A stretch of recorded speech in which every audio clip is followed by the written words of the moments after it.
Hey Kevin, it's Larry Sprung with Midland Financial, and I have a question for you as I'm coming from outer space. And the question is, you've helped so many companies over Shark Tank over all the years. What's the one thing that you've learned that has impacted you from that show? I've been asked that question so many times, and here's what I've learned, because I have done so many deals over 14 years. Great ideas are a dime a dozen. Executional skills are impossible to find.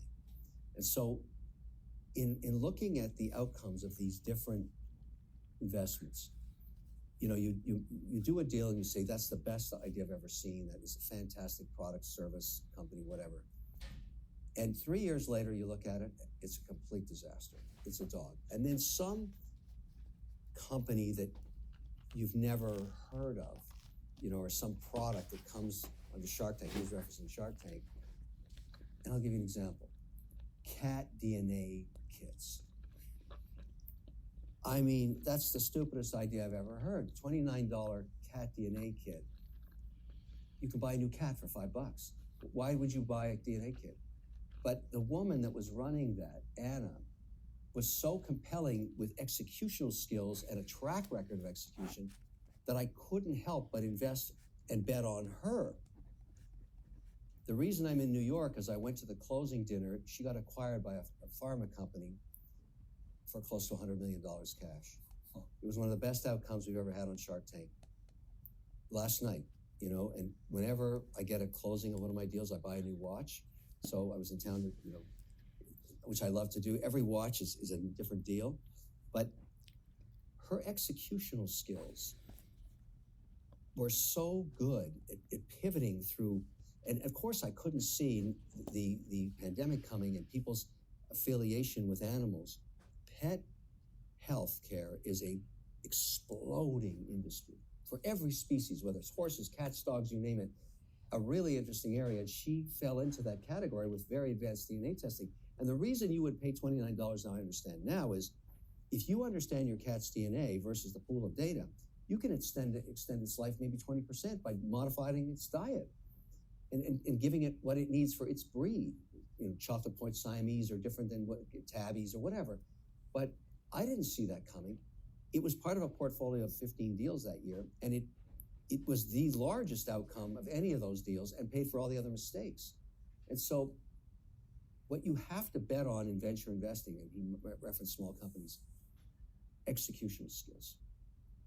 There's 3 attributes that get these companies funded. They're able to explain in 90 seconds or less what they do. I'm a cat DNA kit. I get it. Number 2, why they have the executional skills to execute on the business plan. And 3, they know their numbers. Those are the entrepreneurs you want to invest in. And I've really, really found out now. And one other metric that you may find fascinating. I've got 14 years of data. 75% of my returns have come from companies run by women. Over and over again. Anna last night. Women are really good at risk mitigation. They reduce risk in multiple ways. We did a lot of research on this, trying to figure out what they were doing. And we found out that when we went back 7 years and looked at targets each quarter for sales, just sales. You say you're going to do X, and what happens? In the cases of companies in our portfolio run by men, they hit their targets 65% of the time, and their average growth on an annualized basis was 30% targets, so a real testosterone growth metric. Women hit their targets 95% of the time in our portfolio, but only had targets of growth of 15%, so much less, lower targets. So of course they're going to hit them. Why would that manifest itself in higher returns long term? What is going on there? Here's what it is.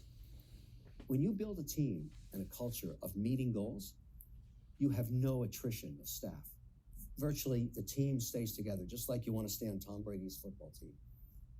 When you miss your targets 30% of the time, or more sometimes, you start to lose the person running accounting or the person running logistics or sales or compliance.